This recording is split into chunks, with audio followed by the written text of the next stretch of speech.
I remember the day of the actual storm when I was sitting on my porch, hearing the trees fall. That's one thing I'll never forget. Throughout the night, as the storm picked up, I think we all realized that this was something like nothing we had ever experienced before. This was the first time I ever experienced a hurricane where trees are falling down right in front of me. I've never seen trees like that or lines at gas stations like that. I mean, it was really like from a movie. The impact was horrific, and I had friends who lost everything. I had a friend who lost his life. Many people did not get the evacuation notice and were trying to get out during the storm as the water was rising. People swam. Immediately after the storm, neighbors helped neighbors. It didn't matter who you were or what your belief system was, you just showed up. We had some kids that were out clearing debris immediately. We had some that were riding around bikes and trying to find their friends. We worked with a community right next to the Sonoma River where about 30+ homes were completely flooded. Our fire department was the only building that was not untouched, came all the way to the flagpole, but did not get in that building, and so that's where a lot of our operations started. We eventually found ourselves called to the Jasper Apartments, which is a subsidized apartment complex in my neighborhood.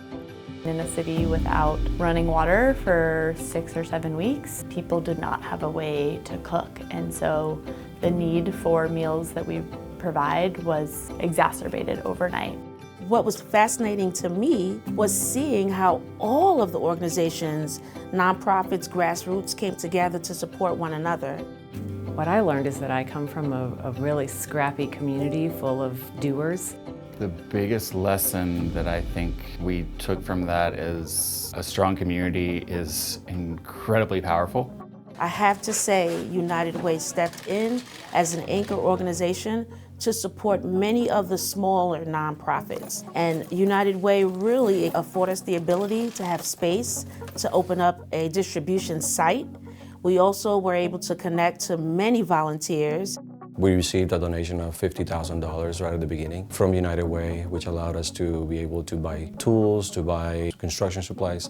With United Way's support and their funding, we were able to hire additional mental health counselors and have times for our students and our teachers to get support when they were carrying some heavy things. Well, the United Way has shown up in several ways. They have convened the Buncombe County Long-Term Recovery Group, and through that they've provided funding for disaster case management. United Way was able to make grants to our organization of about $150,000 to help people pay for things like housing, utilities, heat.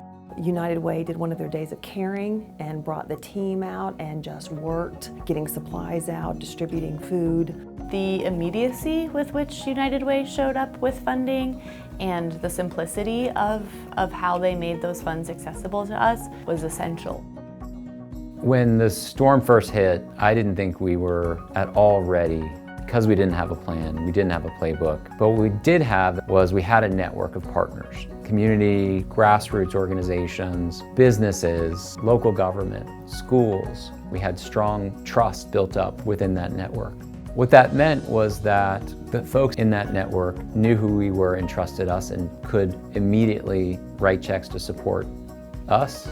And we could, in turn, write checks to support our partners who were out there doing the work. Our goal is to rebuild 50 homes, and so that really empowered us. And from those relief funds, CPC was able to help well over 500 families. The coming together was absolutely the shining light. The way that people showed up at that time was incredibly inspiring, and we really hope that we can retain a kernel of that spirit and carry it forward in our community. In many ways, you just still see a lot of people suffering, so even though we've come a long way, we really have a long way to go. When you drive through my community, you still see buildings falling into the river, and you still see homes that haven't even been demolished yet. We are all in this together, and if you just show up for your neighbors, other neighbors show up as well, and we can take care of each other. For me, it's been a blessing and an honor to work with the community and a learning experience. I am seeing changes. I'm seeing debris being moved out. I'm seeing houses being built. There's no way that our organization could have stepped up and responded to this disaster in the ways that we did without the support of countless donors and businesses and foundations from all over the country, really all over the world. You made this possible. We could never have responded to this kind of disaster without your support, so thank you.